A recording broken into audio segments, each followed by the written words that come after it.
Have you ever wondered how immigration affects an economy? Does it stimulate growth or drain resources? Let's dive in. When we talk about immigration, we're discussing a complex issue with far-reaching impacts. These impacts are not just social or cultural, but also economic. They can be positive, such as stimulating economic growth, or negative, like placing a strain on public resources. The precise effects can vary greatly from one country to another. Stay tuned as we delve deeper into the economic impacts of immigration in different countries. First, let's talk about the labor market. Immigration, as a potent force, plays a significant role in shaping the labor markets of countries around the globe. You might wonder, how does this happen? Well, let's dive in. Imagine a bustling city like New York or Berlin. They are melting pots of cultures, brimming with people from different corners of the world.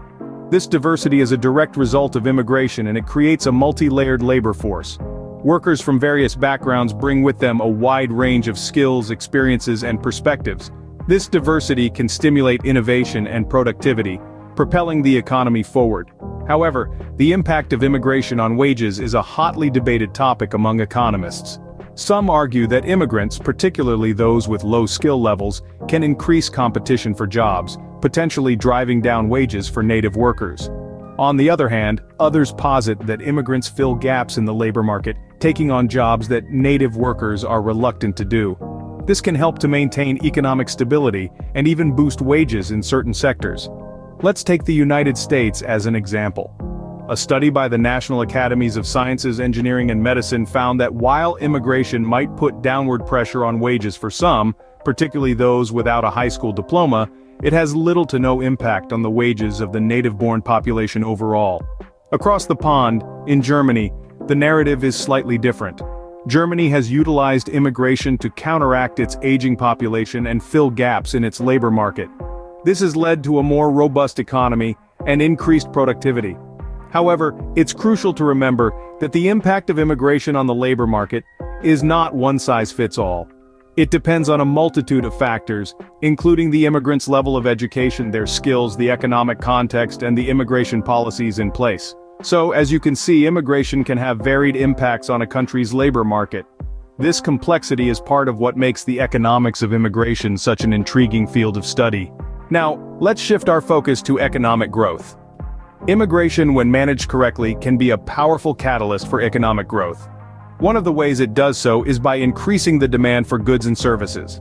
As more people migrate to a country, they bring with them their needs and wants. They rent or buy homes, purchase food, clothing, and other essentials. This surge in demand can stimulate the economy and lead to increased production, thus driving economic growth.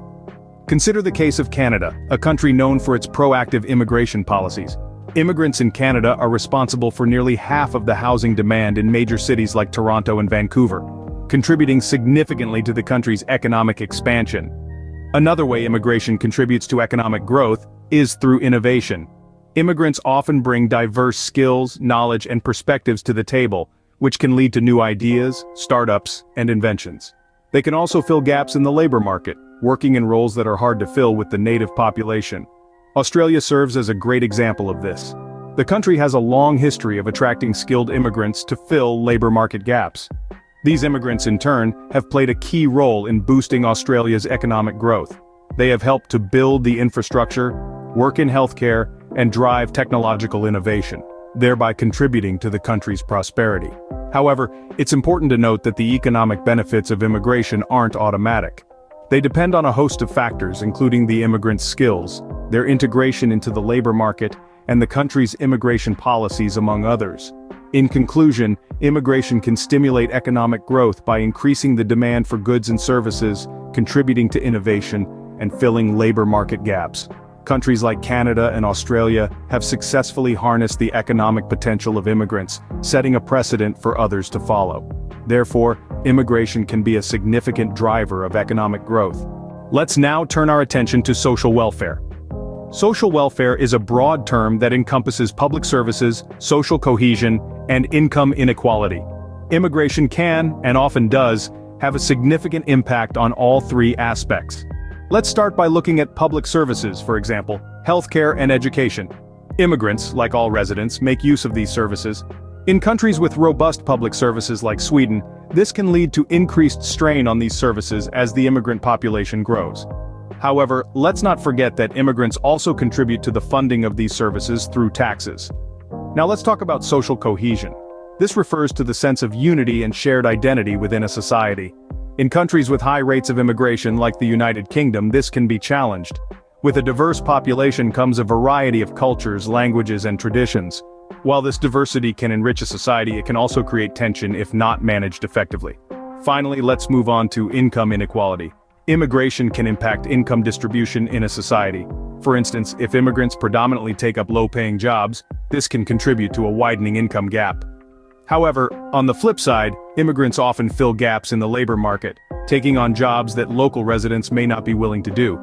Consider, for instance, the case of the United Kingdom. The influx of immigrants has led to an increase in the supply of low-skilled labor, contributing to a widening income gap. However, it has also helped fill gaps in the labor market, particularly in sectors like healthcare and construction. Similarly, in Sweden, the increase in the immigrant population has put a strain on public services. However, it has also contributed to the funding of these services through taxes. Clearly, immigration can have a profound impact on social welfare. However, it's important to remember that these impacts are not inherently negative or positive. They are complex and multifaceted, shaped by a range of factors, including government policies and societal attitudes. Clearly, immigration can also have profound impacts on social welfare. Having understood the different impacts, let's compare them across countries.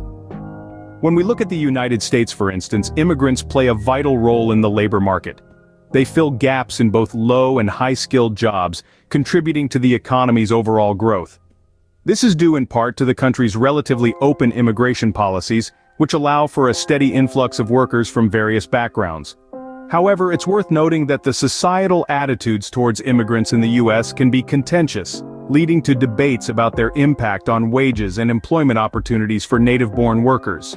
On the other hand, Japan has a more restrictive immigration policy, which has resulted in a labor shortage in certain sectors. The country's aging population and low birth rates have led to a demand for foreign workers, particularly in healthcare and construction.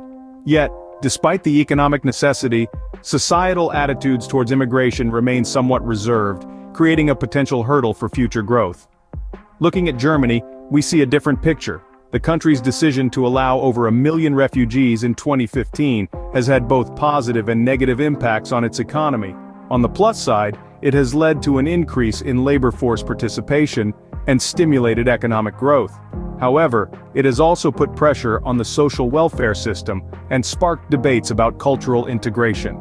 Meanwhile, in Canada, immigration has been a key driver of economic growth due to the country's points-based immigration system, which favors skilled workers. The largely positive societal attitudes towards immigrants also help in their integration into the labor market and society at large. However, like other countries, Canada faces challenges in managing the societal and economic impacts of immigration. And let's not forget about the Gulf countries, where a majority of the workforce comprises immigrants. While this has fueled rapid economic development, it also raises questions about sustainability and workers' rights. In conclusion, these examples highlight how immigration policies, economic conditions, and societal attitudes can influence the economic impacts of immigration. As we can see, the economic impacts of immigration can vary greatly from one country to another. So, what have we learned today? We've delved into the intricate world of immigration and its economic impacts, observing how it influences labor markets, economic growth, and social welfare. It's clear that the effects of immigration are not one-size-fits-all. They are as diverse as the countries and economies they touch. We've seen how immigration can invigorate labor markets, filling gaps and meeting demands in sectors that are either growing rapidly or experiencing shortages. It's a process that can lead to dynamic shifts in the workforce, bringing about economic benefits and challenges alike. In terms of economic growth, we've found that immigration often acts as a catalyst.